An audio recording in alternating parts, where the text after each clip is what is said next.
Olá, sejam todos bem-vindos a mais um episódio do Ponto de Entrevista. Eu sou a Patrícia Trindade. E eu sou a Andrete Soni e hoje a gente vai ter um bate-papo super especial sobre saúde. Estamos aqui com a doutora Florence Leite Nogueira. A gente vai chamar ela de Flor porque esse nome é muito lindo, é muito chique, gente. Ela está atuando há mais de 10 anos na área da saúde, principalmente focada em reposição hormonal. E nós vamos conversar um pouquinho sobre.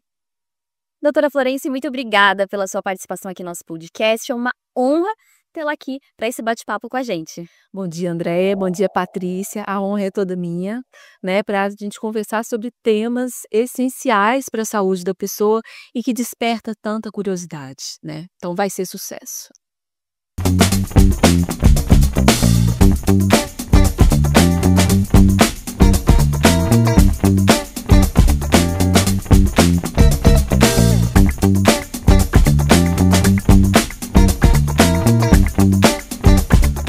Bem, doutora Florence, acho que a gente precisa, para iniciar, o que faz um endócrino e quais as principais dores, né, que as pessoas têm nesse sentido quando vão buscar um endocrinologista. Bom, André, o que acontece? Eu vou ter que explicar o significado da palavra para que vocês entendam o que o endocrinologista faz. Endo, na verdade, gente, é o que vem de dentro e exo, o que vem de fora. Então, o endocrinologista, ele estuda substâncias que são produzidas dentro do organismo, que são os hormônios. Várias glândulas produzem os hormônios. Então, a gente tem a tireoide, o pâncreas, os testículos, os ovários. E toda vez que você tem um desequilíbrio na produção hormonal, tanto para mais quanto para menos, você pode ter sintomas e doenças causadas por essas alterações. Quando a gente fala de dor dos pacientes na endocrinologia, eu quero até rebater essa pergunta. O que vocês acham que assim, seria o principal motivo que o paciente procura um endocrinologista? Eu vou falar por mim, tá? Emagrecer. Bom, isso é o segundo motivo. Você sabe qual que é o primeiro nos dias de hoje? Qual? O cansaço. É impressionante como as pessoas estão cansadas, né? E realmente as doenças endócrinas, muitas provocam cansaço, né? O diabetes, o hipotiroidismo, o hipertiroidismo. Tem uma doença que é a fadiga adrenal, onde você tem uma redução da produção do hormônio cortisol. Mas tem outra causa que é até mais frequente, que é o estilo de vida. Tá? Então, as pessoas dormem mal, se alimentam mal, não se hidratam. Isso acaba impactando, ela vai se sentir cansada. Quando ela me procura, a gente faz uma investigação extensa para afastar as causas orgânicas do cansaço. Mas a gente tem que entender que o hormônio, ele é excelente, ele vai ajudar muito quando se tem uma doença, mas que ele não passa por cima do estilo de vida. Quando a gente fala sobre o cansaço, você acredita que essa correria do nosso dia a dia é um dos fatores que influenciam? Com certeza, né? Esse excesso de informação, a gente tem que estar ligado o tempo todo. E é super legítimo a pessoa querer estar no seu 100%, né? Porque realmente a vida nos exige muito.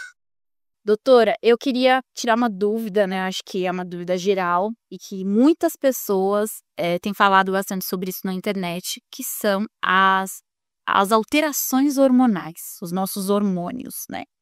A gente sabe que a mulher ali na TPM dizem que a gente tem aí uma grande produção de hormônio e que tudo muda, mas como que é de fato? Como isso interfere na nossa qualidade de vida? Como que isso pode ser assim palpável para a gente entender de fato quais são essas alterações? Bom, nossa, excelente pergunta, tá? Porque realmente as alterações hormonais impactam muito na qualidade de vida da pessoa, né? Desde um homem que tem um hipogonadismo, o que que é isso? Ele tem uma redução da produção da testosterona pelos seus testículos. Então a gente sabe que a testosterona, ela além das características sexuais masculinas, da libido, ela é responsável pela energia vital. Então aquele homem que antes era muito ativo, proativo, tinha uma capacidade grande de tomar decisões, tomar frente das coisas, ele passa a postergar as decisões, ele se sente mais letárgico, desanimado, triste, e o quadro ele se assemelha muito a um quadro depressivo, né. Mesma coisa, você pensa numa mulher na TPM, ou por exemplo, uma mulher, antes da entrada da menopausa, em que tem uma oscilação hormonal muito grande. Então ela passa a ter insônia, acordar às 3 horas da madrugada, no outro dia ela tá um caco, né. Então ela na menopausa, ela tem uma redução do estrogênio que é essencial para a libido, então a libido cai demais, isso impacta a vida do casal, né. Então o hipotireoidismo ou o hipertireoidismo deixa a pessoa ali extremamente cansada, desanimada, então tudo isso impacta muito a qualidade de vida da pessoa. A gente falando sobre, essa questão dos hormônios, a gente pode entrar também na questão dos implantes hormonais, como a gestrimona.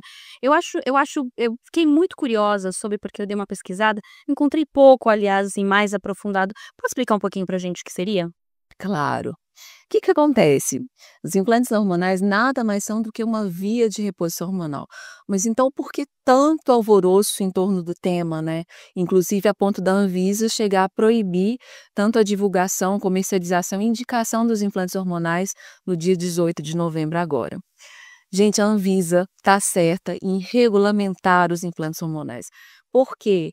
O que que tem acontecido? Os pacientes têm chegado para mim, para que eu conserte os problemas causados pelos implantes hormonais indicados por profissionais, inclusive não médicos, indicando esse tipo de reposição hormonal, que é um absurdo, né. Quando você pensa que dentista, biomédico, enfermeiro tem indicado, né, é totalmente errado, né. Ele não tem a formação acadêmica, ele não tem a experiência para fazer esse tipo de indicação. Tratar hormônios, indicar hormônios é uma questão muito complexa. E é a mesma coisa, por exemplo, de alguém chegar para mim, me procurando para que eu faça uma cirurgia dentária. É um absurdo, né.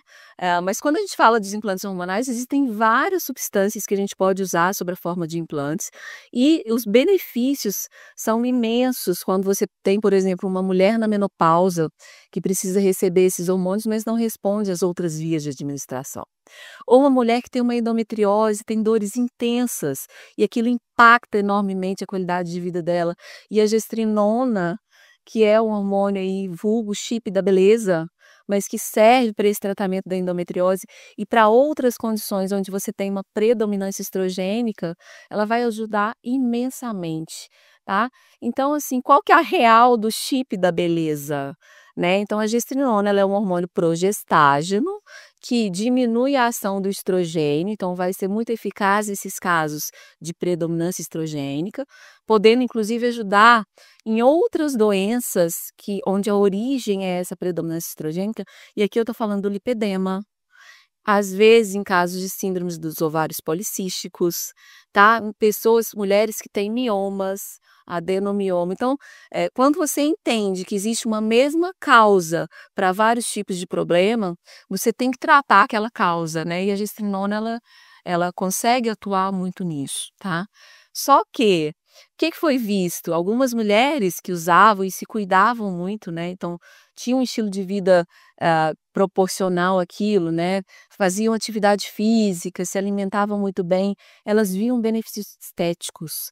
Então diminuía celulite, diminuía percentual de gordura corporal, às vezes via um aumento de massa muscular discreto, e aquilo começou a ser chamado de chip da beleza. O problema é, o chip da beleza não é para todo mundo, né, você tem que saber para quem você está indicando.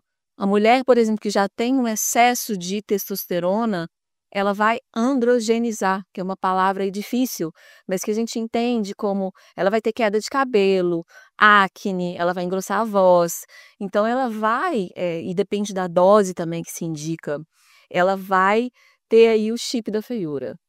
A gente vai falar agora um pouquinho sobre o hipotireoidismo, hipertireoidismo, que é um tema muito atual, inclusive, as pessoas falam muito sobre, mas muita gente não sabe as diferenças que existem dentre essas duas. Me fala um pouquinho sobre essas diferenças e, principalmente, os principais erros de diagnóstico quando ele não é preciso. Então é muito importante realmente a pessoa saber se tem um hipo ou hipertireoidismo, até porque o tratamento é muito diferente, né.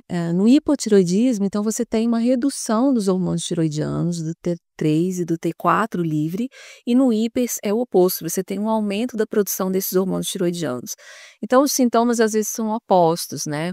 Enquanto no hipo você fica uma pessoa mais lentificada, desanimada, inchada, Você tem, às vezes, uma lentificação do intestino, o intestino fica mais preso, uma sensação, às vezes, de frio extremo, sabe? Às vezes tá quente, a pessoa tá com frio, tá com blusa de frio, perda de memória, sonolência ao longo do dia, tudo isso é muito frequente no hipotireoidismo. Já no hiper é o contrário, é aquela pessoa que entra no consultório e eu já vejo que ela tá acelerada, né, ela tá, pode ter um cansaço também associado, mas o intestino ele fica mais acelerado, então, o metabolismo ele fica acelerado, tá. E é essencial que se faça o diagnóstico diferencial para se estabelecer o tratamento adequado.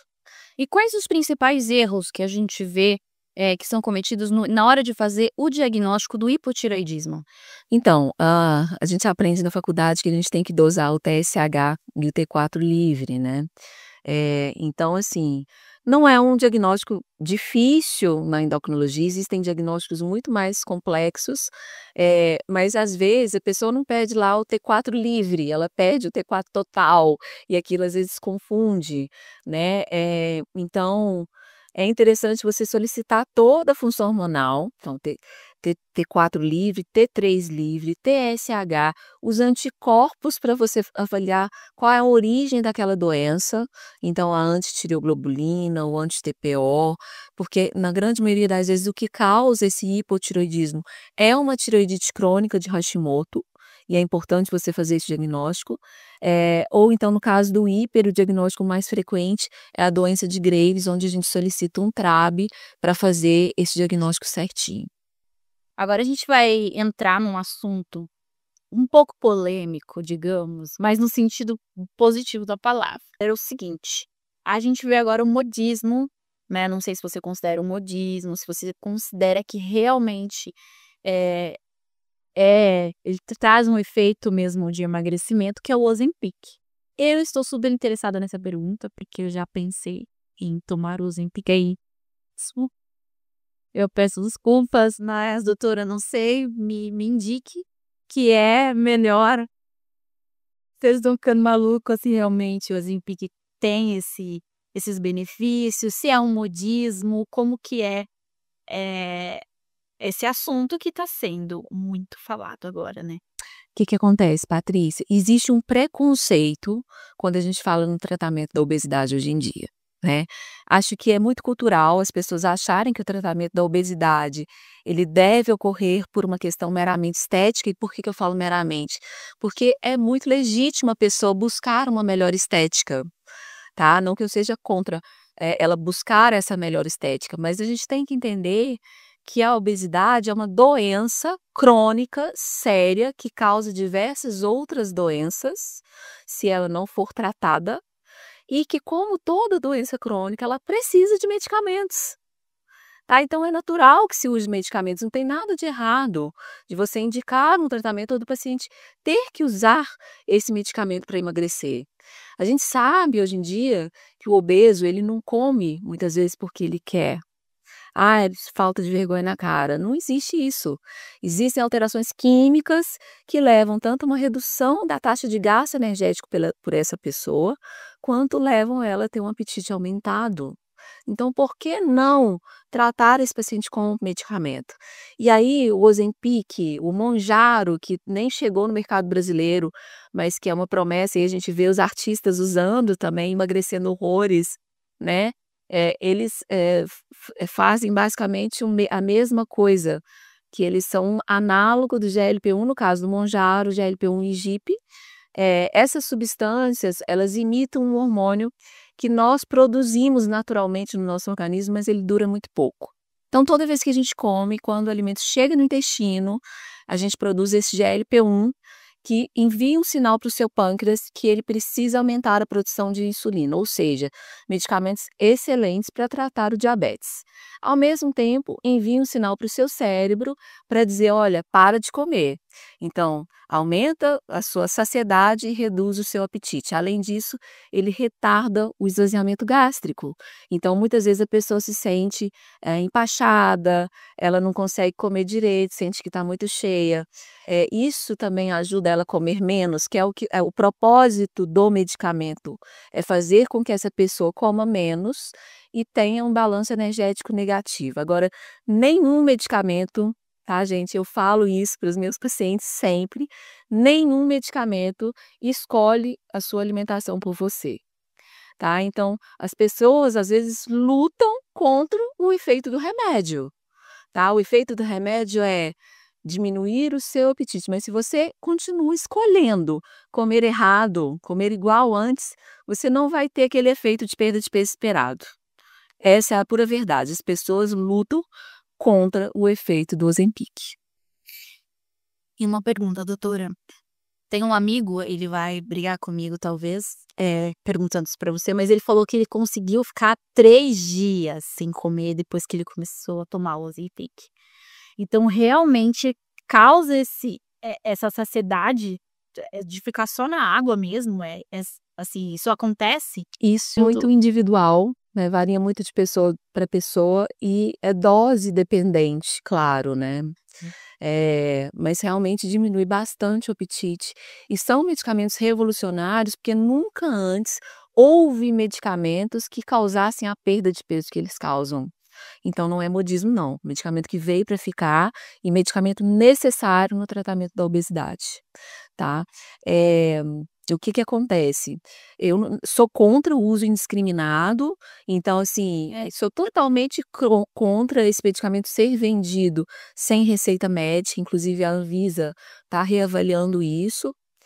Isso é necessário, porque a pessoa às vezes olha para o vizinho dela ou para o amigo, fala: "Nossa, perdeu horrores de peso tomando Ozempic, vou fazer a mesma coisa", mas faz tudo errado, porque às vezes para ela não era aquele medicamento, às vezes ela tem uma pancreatite que ela não poderia estar usando aquele medicamento, tá. Então às vezes ela tem alguma contraindicação, às vezes usa a dose errada, às vezes para de usar o medicamento antes do que seria necessário parar, e ela não vai ter a resposta que se espera na perda de peso. Era esse gancho que eu ia perguntar, porque justamente isso, eu fui numa farmácia e eu perguntei quanto custava o Ozempic, porque queria saber se realmente vendia sem receita.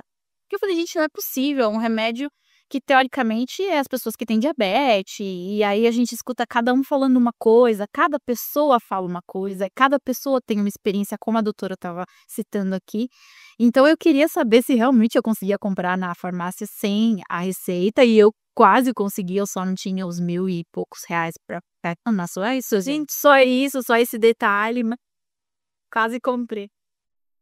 E eu fiquei pensando, será que não tem que ter esse cuidado, né, de ter um acompanhamento, de ter porque realmente cada pessoa tem às vezes tem até uma doença mascarada, né, doutora? Sim, Isso é muito interessante, essa pessoa precisa entender que ela precisa de um acompanhamento médico, para que ela faça o tratamento certo, sem riscos, né, porque, não existe tratamento na medicina isento de riscos. Mas você consegue realmente, quando você é acompanhado por um médico, principalmente um especialista, um endocrinologista, fazer um tratamento muito mais eficaz e seguro, tá. Isso acontece com todas as doenças na endocrinologia e os sintomas também. Igual a gente estava conversando há pouco sobre os implantes hormonais, os profissionais que são aptos para prescrever, para indicar, é o endocrinologista e o ginecologista, tá. Então, se você quer avaliar isso, realmente eu te sugiro que você vá especificamente nesses especialistas. Aproveitando esse gancho, é bom reforçar também que, exatamente como a doutora Florence disse, o remédio ele não vai comer por você, né? Ele não vai escolher a sua alimentação. E não adianta a gente querer se entupir de remédios e fazer o tratamento bonitinho se você não cuida da sua alimentação, se você não faz uma atividade física. Eu passei por um processo muitos anos atrás, 6 anos atrás, de emagrecimento, e eu perdi muito peso, assim, naturalmente, fazendo dieta e atividade física, mas foi assim que eu consegui. Então não adianta a gente ir atrás de milagres, porque eles não existem. E existe, assim, aquela questão, te perguntando, do efeito sanfona? Sim, né. Infelizmente, a gente ainda não tem tratamento contra o reganho de peso. A obesidade é uma doença crônica e recidivante. Então é altamente dependente dessa mudança do estilo de vida e dessa manutenção dessa mudança para que você, mantenha os resultados esperados. E é muito difícil. Mas realmente é essa mensagem que eu quero trazer, para você que está me escutando e para o meu paciente, né. Invista no seu terreno biológico, invista no emagrecimento. Por quê? A obesidade, ela é uma doença de inflamação subclínica, então ela traz uma inflamação, mas ela inflama tudo. Ela inflama o seu fígado, causando uma esteatose hepática, ela inflama seu cérebro, aumentando o risco de você ter inclusive um Alzheimer a longo prazo, e ela inflama suas trompas, né. Então, se você fizer isso, com certeza você pode ter um resultado positivo, né, uma surpresa positiva como eu tive, que foi belíssima. E eu tô aqui com a minha barriguinha de 34 semanas e daqui a pouco meu filhote tá chegando aí. Até essa questão da obesidade, eu queria que a doutora falasse um pouquinho se isso também tem causado, algumas questões no seu próprio consultório, se você tem sentido mudanças de pessoas com problemas de depressão, de ansiedade, por conta desse aumento do peso. Você tem visto que tem essa mudança, tem essa interferência? Sim, a gente sabe que a obesidade está muito associada à depressão, tá, infelizmente. E ela realmente faz um impacto imenso na vida da pessoa, né. A começar pelos sintomas que impactam a qualidade de vida. A pessoa ela está preparada para carregar um peso de, 50 quilos, de repente ela está com 65, então é como se você pegasse ali, um saco de arroz de 15 quilos e carregasse para baixo e para cima, você vai se sentir exausto no outro dia, né. Além da questão estética que influencia muito, a gente sabe, né, que a estética ela impacta muito no corpo feminino, na autoimagem. Você olha no espelho, você diminui sua libido, né. Então realmente isso tudo pode impactar né, e deixar a pessoa mais deprimida, e a gente sempre tem que tratar. Eu falo que a gente trata todos os ângulos da obesidade, não adianta querer tratar só um padrão alimentar, né, a gente vai ter que, tratar uma compulsão se essa pessoa tiver, tratar a depressão, se tiver depressão associada, tá, pra fornecer o melhor tratamento para que aquela pessoa tenha uma resposta eficaz a curto e a longo prazo. Sim, e dá para fazer isso também em conjunto com Com certeza, psiquiatra? é o ideal, né, porque quando a gente fala de obesidade, é uma doença que exige um tratamento multidisciplinar. Então eu não indico, geralmente eu trabalho junto com uma nutricionista, com um educador físico, com um psicólogo, com um psiquiatra quando necessário. Eu acho importante a gente falar sobre as questões problemáticas mesmo, né, da questão da obesidade, porque hoje existe uma romantização da obesidade, o que é muito perigoso, porque a gente fala sobre saúde, né, a gente está falando sobre qualidade de vida, a gente fala sobre a pessoa envelhecer, porque o processo de envelhecimento e você sendo obeso a longo prazo, isso é muito prejudicial. Então é importante a gente tratar isso realmente com a seriedade que ele tem que ser tratado. Sim, claro. Então, hoje a gente tem, tanto a gente envelhece mais, né, então você, antigamente a expectativa de vida era 70, 75 anos de idade, hoje a gente chega aos 90, 100 anos. Então a gente quer cada vez mais envelhecer com saúde. Como eu disse para vocês, infelizmente a gordura é a que é a mais fiel a gente até o final dos tempos. A gente perde músculo e a gente perde osso. Então o momento para você formar o osso e o músculo é até os 30, 40 anos de idade, aonde você vai ter o seu pico de massa óssea.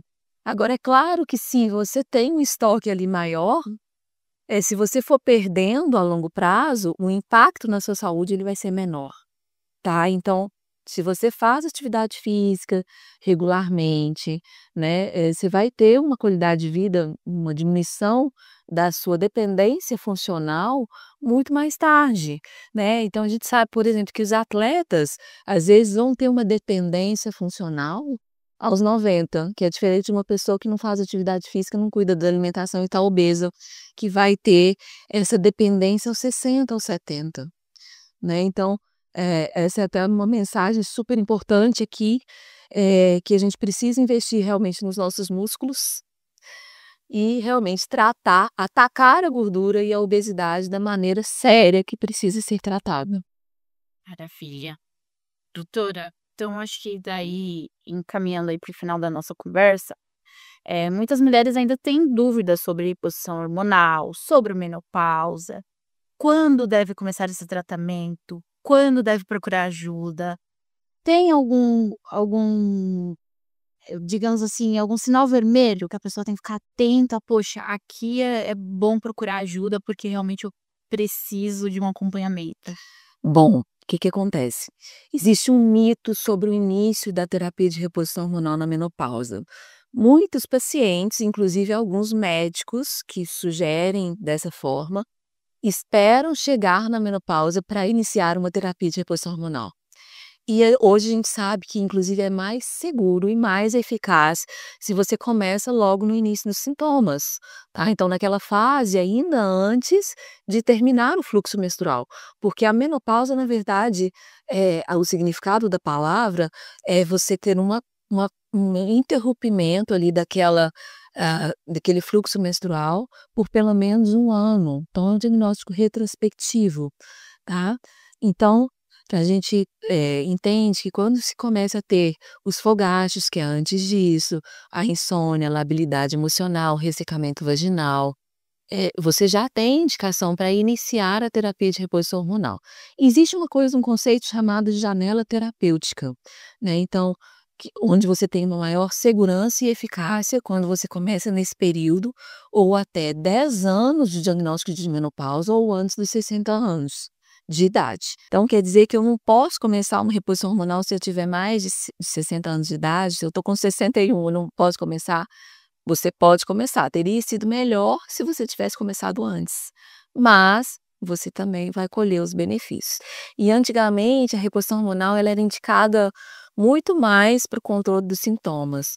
Hoje a gente faz de uma maneira preventiva, tá. Então a gente sabe que você repor o seu estrogênio vai proteger o seu cérebro, né, você vai diminuir o risco de ter demência. Olha só que interessante, tá. Toda vez que você tem fogachos, você faz microisquemias cerebrais. O que que são os fogachos?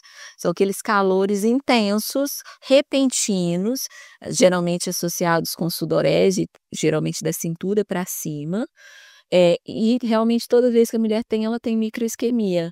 Então precisa ser tratado, tá. Além disso, você tem ali, uma proteção óssea, porque o estrogênio ele é um protetor ósseo, tá. Evita esse ganho de peso muito intenso a longo prazo também, né, que a mulher tem ali após a menopausa. Então, hoje a gente entende a terapia de reposição hormonal não só para controlar os sintomas, mas para dar longevidade para essa mulher. A gente tem perguntas aqui dos nossos participantes e eu vou ler uma delas, tá? A Larissa Alves, ela quer saber se é necessário fazer algum ajuste na alimentação ou na rotina para conseguir equilibrar os hormônios. Com certeza, né. Quando a gente fala de, por exemplo, de testosterona, a gente sabe que a privação do sono, ela está muito relacionada com deficiência hormonal e deficiência de testosterona. E, quando a gente pensa em sono, a gente acha que é só aquela questão de dormir 8 horas por dia, né, e não é. A gente sabe que se você dorme aí mais que 3 dias na semana depois de meia-noite, é como se você fosse um trabalhador em turnos. Então, altera a sua produção hormonal, vai aumentar o seu risco cardiovascular, que é o risco de ter infarto, derrame a longo prazo, diminui a sua imunidade, aumenta a resistência à ação da insulina, né, aumentando o seu risco tanto de obesidade quanto de diabetes. Então a gente precisa prestar mais atenção no sono. Mesma coisa é a alimentação. Hormônio é fabricado, através da molécula de colesterol, né, e a gente precisa ter uma alimentação saudável para que todos os hormônios sejam produzidos adequadamente, e a atividade física ela vai ajudar muito, pensando aí não só nessa fabricação, mas na ação do hormônio, tá. Tá, maravilha. E deixa eu perguntar uma coisa para a doutora. Eu vi esses dias, um médico também falando que a mulher tem que dormir um pouco mais que o homem. É verdade isso? Sempre a mulher, sempre tem essas diferenças. E o que vocês precisam dormir? Ai, já tô errada porque não durmo muito, já sei que tá faltando. E você fala: "Nossa, é verdade, doutora". Olha, na verdade, os 2 precisam dormir bem, né. Não adianta falar que é só a mulher. Eu acho que os 2 precisam dormir bem, mas quando você dorme mal, você tem uma alteração da produção hormonal relacionada ao ritmo circadiano e um aumento, às vezes, do cortisol de madrugada, que altera muito a questão hormonal.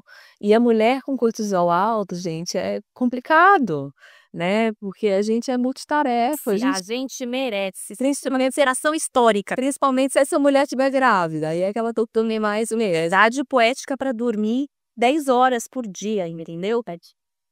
Agora tem uma perguntinha aqui da Bruna Gonçalves. Ela quer saber quando que a gente pode considerar tratamentos mais avançados, como a cirurgia bariátrica. Então, a cirurgia bariátrica é mais uma ferramenta útil no processo de emagrecimento, mas o que a gente tem que levar em consideração é se essa pessoa já fez algum tratamento prévio para obesidade, porque hoje em dia as pessoas querem uma solução mágica, elas nunca fizeram um tratamento acompanhado por um médico e às vezes quer já chegar fazendo a cirurgia, e isso é muito complicado, porque ela vai ter uma chance muito maior de reganhar esse peso a longo prazo.